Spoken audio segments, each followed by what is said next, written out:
Aujourd'hui, je vous explique pourquoi j'ai décidé de retirer un de mes logements de la plateforme Booking.com. Cette plateforme qui semble très bien sur le papier, en fait réunit tout un tas de problèmes et tout un tas de soucis que je vais vous décrire dans cette vidéo et surtout un tas de soucis qui m'a amené carrément à retirer un de mes logements de la plateforme. Je vais vous expliquer ce que moi j'ai constaté de problématiques sur cette plateforme dans un premier temps. Et dans un deuxième temps, je vous montrerai le problème que j'ai eu avec certains voyageurs de Booking.com qui m'ont amené à retirer carrément l'annonce du site. Allez, je vous explique tout dans cette vidéo.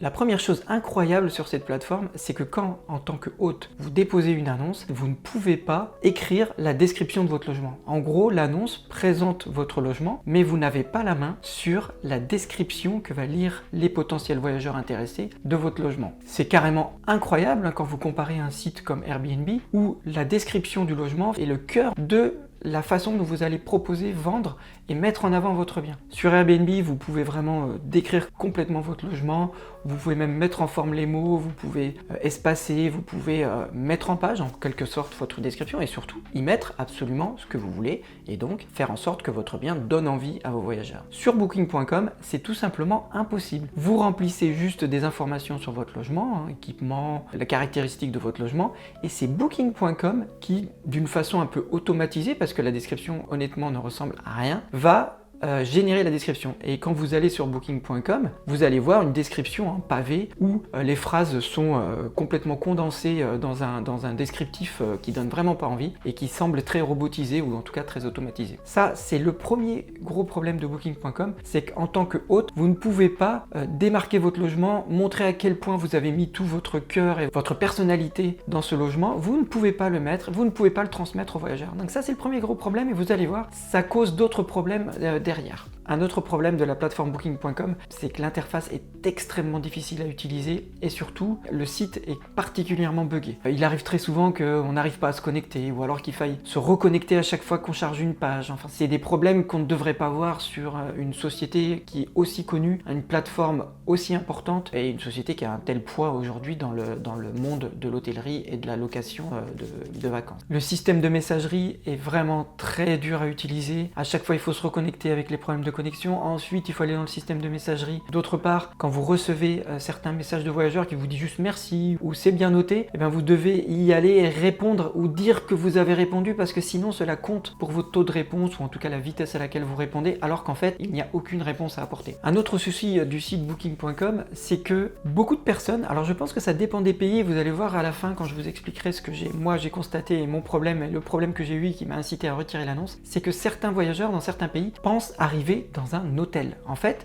comme Booking est une plateforme qui initialement a été conçue pour les hôteliers et pour les hôtels, ils ont ajouté par la suite, après l'arrivée du concurrent Airbnb sur la partie location d'appartements, ils ont ajouté la possibilité à des propriétaires d'ajouter des appartements complets à la mise en location. Sauf que ça a été ajouté sur la même interface qui avait été conçue et optimisée pour l'hôtellerie. Ce qui se passe donc, c'est que certains voyageurs arrivent et pensent arriver dans un hôtel. Donc en fait, ils cherchent l'enseigne, ils ont du mal à trouver, ils vont demander à des commerces à proximité où se trouve pour eux l'hôtel ou le logement, ce qui n'a aucun sens si vous pensez logement de vacances type Airbnb, puisqu'en fait ce sont la plupart du temps des logements de particuliers qui sont dans des immeubles qui n'ont pas d'enseigne visible de la rue ou depuis l'extérieur, et ça les gens qui réservent sur Airbnb le savent parfaitement. Ils ne vont jamais instinctivement aller demander au commerce en bas où se trouve l'appartement X ou Y. Donc ça c'est un problème majeur et qui a vraiment été problématique pour moi et dont je vous expliquerai la raison à la fin de la vidéo.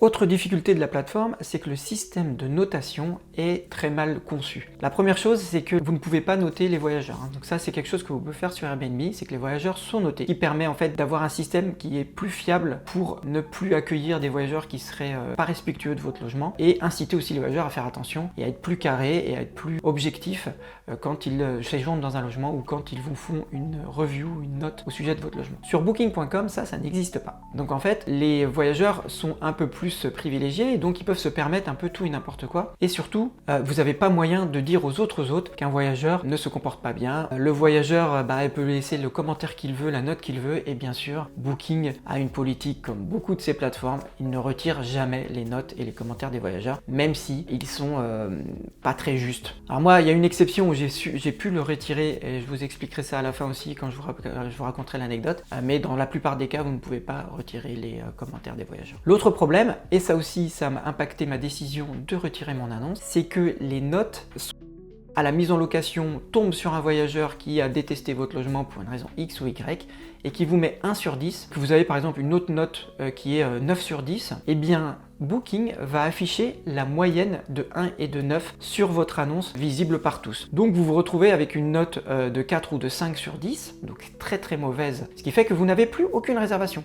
Donc cela veut dire qu'un voyageur mécontent dès le départ de votre location, quand vous n'avez pas assez de notes, peut complètement tuer votre business, tuer votre annonce et bloquer complètement des futures réservations. Donc ça m'est arrivé sur le logement dont je vais vous parler après. Et en fait, c'est très problématique. Moi qui suis un peu ingénieur, je connais un peu la tech, aujourd'hui, tout le monde sait coder un système de notation correctement. En gros, votre système de notation, il doit être un peu plus intelligent. C'est-à-dire que en fonction du nombre de notes, il va faire un calcul de moyenne plus intelligent. Donc si vous avez qu'une ou deux notes, il ne va pas évidemment afficher la moyenne de ces deux notes. Par exemple, si vous n'avez qu'un 9 sur 10, il ne mettra pas 9 sur 10, il commencera par 7 ou 8 pour être un peu plus juste.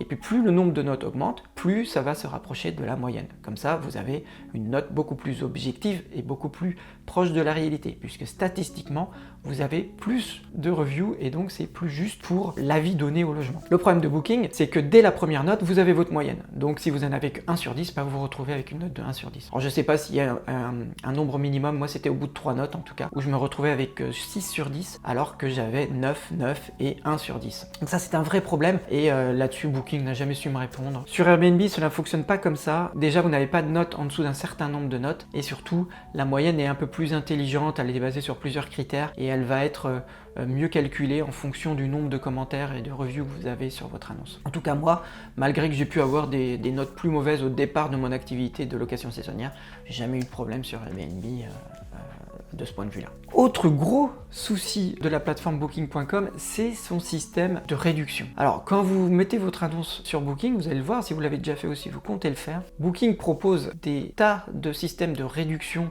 dans tous les sens et ça rend très très compliqué la gestion des prix sur la plateforme Booking. Alors je vous donne quelques exemples. Booking a ce qu'on appelle un programme partenaire qui s'appelle Genius. Donc en gros, les clients fidèles, les plus gros clients de la plateforme Booking peuvent devenir Genius. Si vous avez déjà réservé un hôtel sur Booking, vous savez ce que c'est. Sauf qu'en fait, vous ne voyez pas l'envers du décor. Et l'envers du décor, c'est que Booking demande aux propriétaires ou aux hôtels, j'imagine, de proposer donc une réduction à ces voyageurs, donc aux voyageurs Genius. Et la réduction, elle va de 15 à 30%, c'est-à-dire qu'en fait, un voyageur qui réserve en tant que Genius s'attend à avoir des réductions qui peuvent être de 15, 20, 25, voire 30% sur le prix de la nuitée. Donc, vous, en tant que propriétaire, si vous voulez rejoindre le programme Genius, vous devez accepter cette réduction. Ça veut dire que vous acceptez de complètement abaisser votre rentabilité, voire même de la réduire à néant pour que Booking puisse faire plus de volume, plus de chiffres. Donc ça n'a pas vraiment de sens. Moi, dans mon cas, ça m'a incité tout simplement à augmenter les prix de 30% sur la plateforme Booking. Donc j'ai bien rejoint le programme Genius, parce que le fait de rejoindre le programme Genius, c'est un gros intérêt, puisqu'en fait Booking va beaucoup plus vous mettre en avant. Vous allez avoir que les voyageurs un peu plus respectueux, les voyageurs plus expérimentés et qui connaissent déjà le système de Booking, ce qui fait que vous allez avoir moins de problèmes, vous allez avoir des notes meilleures et donc vous vous retrouvez avec une clientèle plus haut de gamme entre guillemets. Donc c'est bien de rejoindre le programme Genius, sauf que comme il y a une réduction de 15 à 30% que vous ne maîtrisez pas d'ailleurs, c'est un choix que Booking fait de son côté, vous devez augmenter les prix. Donc moi dans mon cas, je l'ai augmenté de 30%.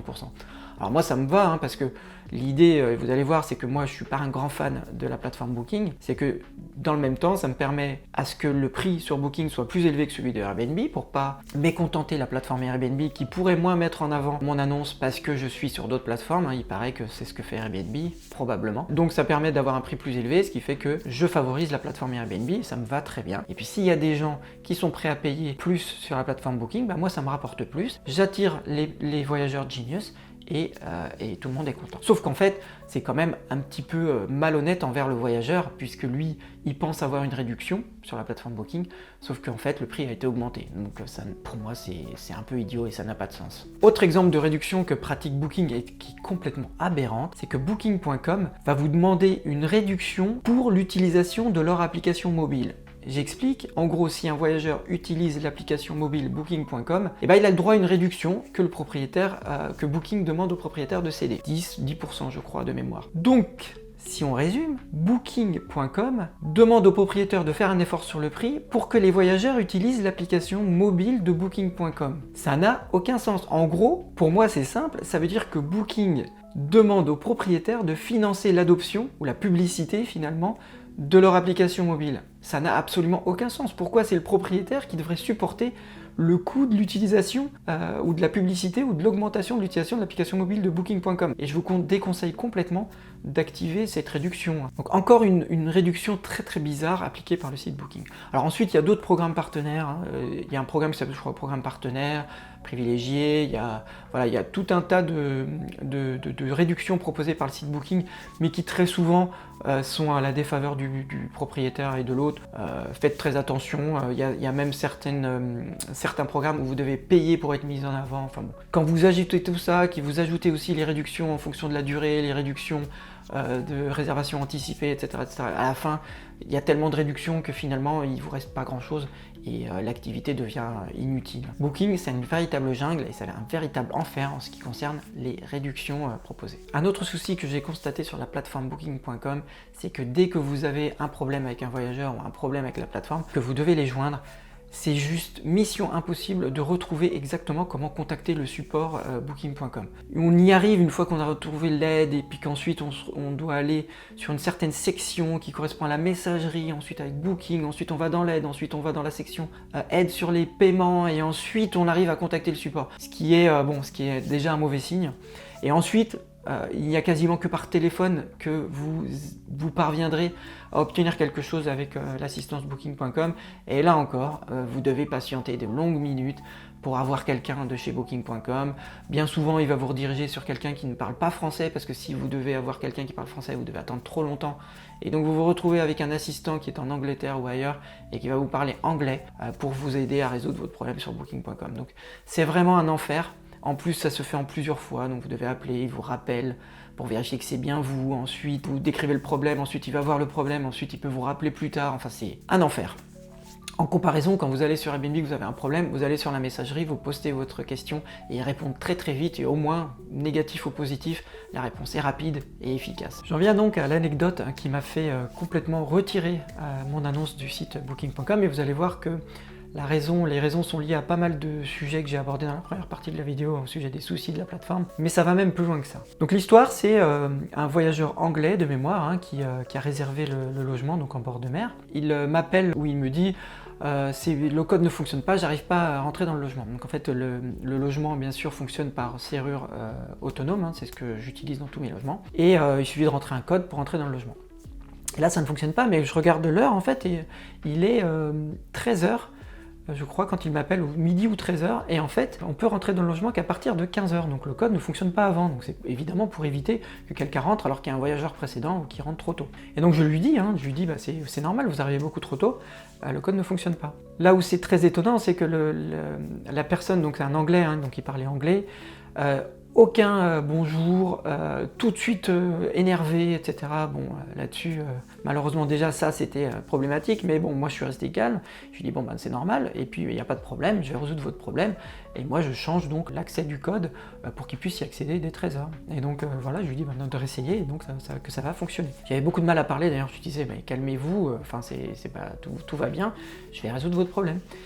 Et là, typiquement, c'est de sa faute, c'est pas de la faute du logement ou des horaires. Tout, bien sûr, a été indiqué dans les messages automatisés qu'il a reçus, c'est pour ça qu'il avait le code, et bien sûr, tout est indiqué sur le site Booking.com, sur les heures d'arrivée, etc. Donc je me dis, voyageur à problème, et je le laisse rentrer. Donc par la suite, il va m'envoyer un message en me disant que le logement ne lui convient pas du tout, que du coup, il va quitter le logement et qu'il demandera sûrement un remboursement. Et donc il s'en va du logement et il trouve j'imagine un autre hôtel ou un autre hébergement. Moi, pour vérifier ce qui s'est passé, quand même, j'étais assez inquiété. Alors, c'était au début de la mise en location de ce logement. Donc, je regarde les images vidéo. Donc, je vois qu'il a quand même rentré dans le logement. Il est bien rentré. Ils sont restés 1 heure ou 2 et ensuite, ils sont sortis. Et puis, ils ont laissé la porte ouverte, pas verrouillée, en laissant tout en plan. Et voilà. Donc, je crois qu'ils ont utilisé les toilettes. C'est la femme de ménage qui me l'a dit ensuite, puisque je lui ai demandé de vérifier ce qu'ils avaient fait. Et donc elle a pris des photos et voilà. Donc ils sont restés 1 heure ou 2 et ensuite ils sont sortis. Donc moi à distance je vois que la porte est déverrouillée donc je la reverrouille parce que ça c'est quelque chose que je peux faire. Et ensuite bon bah j'attends, je me dis bon on verra bien ce qui se passe. À la fin donc le voyageur bien sûr laisse une note horrible sur booking.com, donc il me met 1 sur 10 en détaillant les problèmes. Donc il dit qu'en gros qu'ils étaient avec une personne âgée et que c'était au 3e étage sans ascenseur et qu'ils n'en avaient pas connaissance. Ils disent qu'ils ont énormément de mal à trouver l'adresse alors qu'en fait il suffit de taper sur Google Maps, on voit exactement où ça se trouve. Qu'ils n'ont pas trouvé l'adresse, qu'ils n'ont pas trouvé l'enseigne, qu'ils ont demandé à des boutiques et à des gens à côté où se trouvait le logement, ce qui est complètement aberrant parce que c'est pas un hôtel, c'est une location d'appartement. Et voilà, je crois que c'était les 2 points les plus importants des soucis qu'ils avaient. Alors moi quand j'ai regardé la vidéo, j'ai vu qu'en fait la personne âgée ou qui avait du mal à marcher n'était pas toute seule, hein. Elle était accompagnée d'un jeune et de sa femme. Le jeune aurait pu l'aider concernant le code, il aurait pu l'aider aussi sur les informations du logement, enfin bref. Maintenant, ce qu'il faut savoir, c'est que le fait que le logement soit au 3e étage sans ascenseur, c'est clairement indiqué dans l'annonce, en tout cas. Alors, Booking, c'est ça le gros problème de Booking, c'est que vous ne pouvez pas mettre ça dans la description. Donc tout ce que vous pouvez dire, c'est ne pas cocher ascenseur et faire en sorte que du coup Booking transmette bien l'information au voyageur. Sauf que dans mon cas, le voyageur ne l'avait pas vu. Donc moi, évidemment, ce que je fais, c'est que j'écris à Booking en leur disant comment je peux faire pour mettre de façon plus claire le fait que le logement est au 3e étage sans ascenseur, pour éviter d'avoir ça et ce problème à l'avenir. Donc Booking, là, c'était quand même assez la galère. Donc ce qu'ils m'ont dit, c'est tout simplement qu'ils allaient ajouter eux-mêmes, hein, donc ça se fait que par Booking, hein, vous ne pouvez pas le faire vous-même. Donc Booking.com ajoute une note, je ne sais plus si c'est la confirmation de réservation ou juste avant de réserver, du fait qu'il est au 3e étage sans ascenseur. Alors j'ai jamais pu le constater, mais ils m'ont indiqué avoir ajouté ça. Autre chose que Booking m'a demandé de faire pour essayer d'améliorer la situation, c'est qu'ils m'ont demandé de rajouter dans la confirmation de réservation, donc une fois que le voyageur a fini de réserver, d'ajouter dans la confirmation de réservation une phrase qui dit « Attention, ce logement est au 3e étage sans ascenseur, donc si ça c'est un problème pour vous, si vous êtes handicapé ou si vous êtes une personne âgée, alors dans ce cas-là, n'hésitez pas à annuler la réservation ou à me contacter pour que j'annule la réservation. » Donc leur solution, c'était de laisser le voyageur réserver et de résoudre le problème ensuite en remboursant et en annulant les réservations. Ce qui est complètement aberrant, c'est-à-dire qu'au lieu de trouver une solution où le logement est mieux expliqué, mieux décrit en amont, ils préfèrent que les gens réservent et qu'on essaie de corriger le problème après, ce qui est complètement aberrant. Et ce qui est marrant, c'est que j'ai mis en place cette indication dans mes messages automatiques de réservation, et du coup, ils étaient aussi envoyés à Airbnb de la même façon. Et ce qui est marrant, c'est que sur Airbnb, les gens me répondaient en disant « Pas de problème, j'ai très bien vu que c'était au 3e étage, c'est pas un souci pour moi, nous avons choisi justement un étage élevé parce qu'on voulait être au calme avec la vue et avoir du soleil et de la luminosité, parce qu'en fait, ils avaient déjà eu une expérience où ils étaient au rez-de-chaussée et ça leur plaisait pas. D'autres qui disaient « Ah mais j'ai parfaitement vu les 3e étages et tout. » Et donc en fait, ce que je faisais, c'est que je me tire une balle dans le pied sur Airbnb, où sachant que Airbnb, les gens étaient parfaitement au courant des informations du logement, qu'il était au 3e étage sans ascenseur. Tout ça pour satisfaire Booking, dans lequel en fait ça n'a jamais fonctionné. Voilà. Et c'est là qu'on voit la différence entre Airbnb et Booking sur la façon de présenter, de mettre en avant et d'expliquer et de mettre en fait un peu plus de cœur aux explications du logement. Et on voit à quel point la présentation d'un logement en location entière comme ça sur Airbnb est bien mieux faite et beaucoup plus claire que sur le site booking.com. Autre chose que fait le voyageur, c'est qu'il va demander évidemment un remboursement parce qu'il dit ne pas avoir utilisé l'appartement. Donc moi évidemment j'avais des preuves du fait qu'il était rentré dans le logement, etc. Donc j'avais tout préparé. Et en fait ce qui s'est passé, c'est que quand un voyageur demande un remboursement, là en fait Booking va me consulter moi et il va faire en sorte que le propriétaire, donc moi et le voyageur, on trouve un terrain d'entente. Et donc moi dans mon cas, il avait laissé cette note très négative d'1 sur 10, hein, le logement débutait tout juste, hein, je crois que j'avais peut-être déjà qu'une note ou quelque chose comme ça, je crois que c'était un 9 sur 10 d'un autre voyageur, et j'avais cette note de 1 sur 10. Et comme je vous disais au début, ça impacte gravement le logement parce qu'ensuite la note est très mauvaise sur le site booking.com. Moi ce qui s'est passé, c'est que j'ai appelé booking.com pour faire retirer la note que m'avait laissé ce voyageur. Parce que je la trouvais complètement injuste et tous les problèmes qu'il avait constatés sont des choses qui avaient été indiquées dans l'annonce. Donc le voyageur pouvait le savoir avant. Il n'a pas non plus respecté les règles d'entrée dans les lieux puisqu'il essayait de rentrer avant. Donc en fait, tout était de la faute du voyageur et la note était complètement injuste. Et là, coup de chance, c'est qu'en fait, le Booking.com m'a proposé un deal, et en fait, je l'ai compris qu'après comment ça fonctionnait, mais en fait, le voyageur avait demandé finalement un remboursement de sa réservation, puisqu'il n'avait pas finalement, de son point de vue, utilisé le logement. Donc en fait, ce que fait Booking dans ce cas-là, c'est qu'il propose de faire une négociation, un deal entre le propriétaire et le voyageur. Et donc moi, ce que j'ai dit, c'est que j'acceptais de rembourser que la moitié, parce qu'il était quand même rentré dans le logement, hein, j'avais la preuve de ça. Lui, il voulait le remboursement total. Moi, j'ai dit OK pour un remboursement de la moitié, et aussi de retirer la note, la review. Et dans ces cas-là, Booking accepte, puisque si le voyageur accepte le deal, eh ben, la note est retirée, et le voyageur est remboursé de 50% de sa réservation. Donc ça a résolu le problème, donc ça c'est un peu le point positif là sur Booking, mais je le comprendrai après, c'est qu'en fait Booking a retiré la note justement parce que le client avait demandé un remboursement. Si le voyageur n'avait pas demandé de remboursement, jamais j'aurais pu faire retirer la note. Alors ça je l'ai compris après et je vais vous expliquer. Donc moi je me dis super, donc maintenant ça va être bon pour les prochains voyageurs. Ok, mauvaise expérience, bon j'avais pas trop bien compris Booking.com, c'est probablement de ma faute. On a fait les modifications avec Booking pour que le troisième étage soit mieux indiqué. Problème probablement exceptionnel, ça se reproduira plus. Sauf que quelques semaines plus tard, alors j'avais déjà eu un voyageur de Booking qui m'avait dit c'est une très bonne note, 9 sur 10 ou 8 sur 10, je sais plus. Et puis ensuite j'ai eu un autre voyageur, encore un anglais, et c'est là où c'est très étonnant, qui me sort quasiment les mêmes problèmes et qui me met également 1 sur 10. Donc là c'est incroyable, donc il dit pareil, troisième étage sans ascenseur, il dit pareil qu'il n'a pas trouvé le logement, qu'il a demandé aux gens autour où se situait le logement. Et pourquoi c'est complètement aberrant, c'est que ce logement est aussi proposé sur Airbnb, et sur Airbnb je n'ai absolument aucun problème d'étage, aucun problème pour trouver le logement, aucun problème pour entrer dans les lieux, et je ne sais pas pourquoi, sur Booking.com, pour les Anglais, donc peut-être que Booking.com a un site qui est pas clair ou différent ou peu clair sur l'entrée dans un logement complet par rapport à un hôtel en ce qui concerne les Anglais. Potentiellement, j'imagine que peut-être Booking a une version différente pour les Anglais, ou en tout cas il l'explique différemment, ou alors les Anglais ont une image de Booking.com qui est une image d'hôtellerie et d'hôtel, mais clairement là, je doute que ce soit une coïncidence.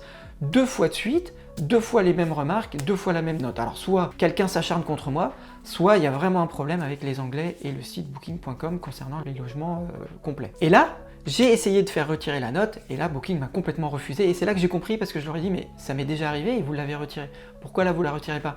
Et en fait j'ai compris après, c'est que j'ai pu la retirer justement parce que le voyageur avait demandé un remboursement et que là vous pouvez rentrer en négociation et dans le cadre de la négociation vous pouvez demander à retirer le commentaire. Et dans ce cas-là j'ai pas pu le retirer. Et donc je me suis retrouvé avec un logement noté 6 ou 6,8, je sais plus trop, entre 6 et 7 sur Booking.com parce que j'avais une note d'1 sur 10 et 2 notes de 9 sur 10 ou quelque chose comme ça. Et donc je recevais plus aucune réservation puisque le logement affichait une très très mauvaise note. Sauf que il n'y a pas eu encore assez de notes pour donner un avis objectif. Et donc c'est ce que je vous expliquais en début de la vidéo. Et donc ça a complètement tué le logement et l'établissement sur Booking. Donc malgré toutes mes demandes à Booking, en leur expliquant le problème, en leur demandant de changer leur système de notation, que ça n'allait pas, et que ça m'ait pénalisé, en leur montrant que sur Airbnb, alors sur Airbnb tout va bien. Sur Airbnb, le logement, là aujourd'hui, à l'heure où je vous parle, il est à 4,83, je crois, il ne fait que monter en notes.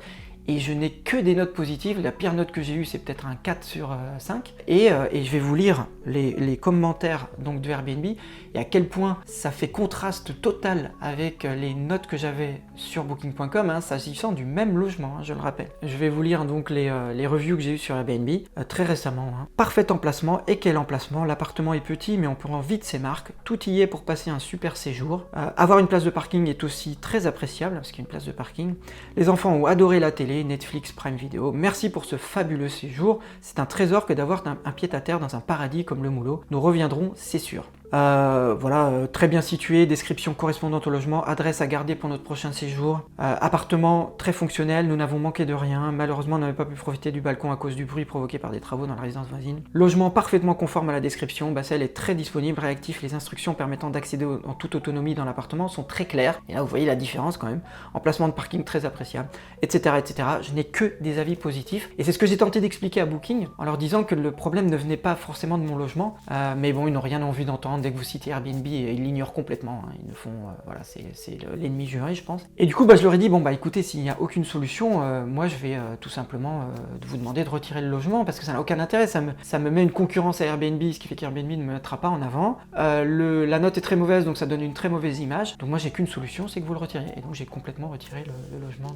de Booking.com. Alors c'est pas un problème pour moi parce qu'il se loue très bien ailleurs, mais je trouve ça déplorable, tout simplement. Alors j'ai d'autres logements, hein, qui sont encore sur Booking où ça fonctionne très bien. Je vous donne ce cas de ce logement en bord de mer avec les Anglais qui n'a jamais pu fonctionner.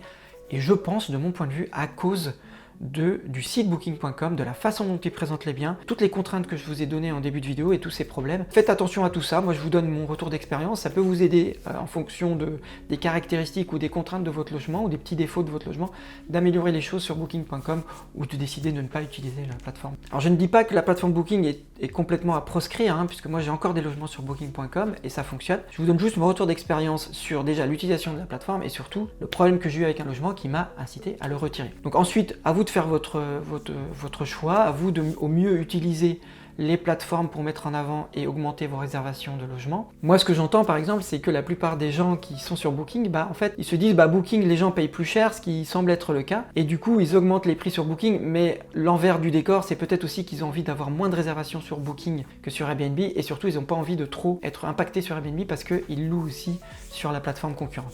Donc voilà, à vous de prendre en considération tous ces éléments et de faire vos propres choix. J'espère que Booking verra cette vidéo et qu'ils vont améliorer leur plateforme. Moi j'ai tout essayé en leur parlant mais ça n'a rien donné. J'ai vu qu'ils avaient amélioré leur système de notation récemment en permettant de prendre en compte que les notes les plus récentes, c'est-à-dire que les notes les plus récentes ont un poids plus important que les vieilles notes. Ça permet au logement qui évolue d'avoir une note qui est plus proche de la réalité, parce que le logement peut évoluer dans le temps, peut être amélioré, etc. Sauf qu'ils n'ont pas résolu le problème que fait qu'ils fassent une moyenne, même quand il y a 2 ou 3 notes, ce qui permet à un seul voyageur de tuer complètement la visibilité de votre logement et les réservations de votre logement sur la plateforme Booking.com. J'espère que cette vidéo vous a été utile. N'hésitez pas à laisser un petit pouce bleu, un commentaire. Moi, je suis très curieux de savoir si vous avez mis votre bien sur Booking.com. Quel est votre retour d'expérience? Est-ce que ça marche? Est-ce que ça ne marche pas? Peut-être que vous avez eu des problèmes similaires sur Airbnb. Hein. Moi, j'ai pas vu ça, mais ça pourrait. Dites-moi ça en commentaire. Moi, je suis curieux de savoir. J'ai pas vu beaucoup de vidéos qui expliquent un peu des retours d'expérience précis sur Booking.com. Merci à tous et à la prochaine vidéo.